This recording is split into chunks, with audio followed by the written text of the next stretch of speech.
Hey guys, paying online safely with Skrill is easy if you follow few rules. Step 1, always log in through the official Skrill website or app.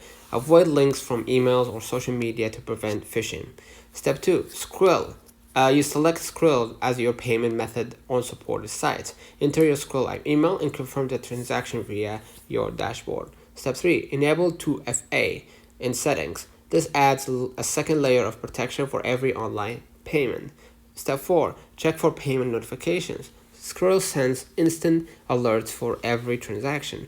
Review them to confirm the correct amount and merchant. Pro tip, use Skrill's virtual cards for extra security. You can create temporary card numbers for one-time payments without exposing your main account. Following these steps ensures your online payments stay secure and your funds are protected.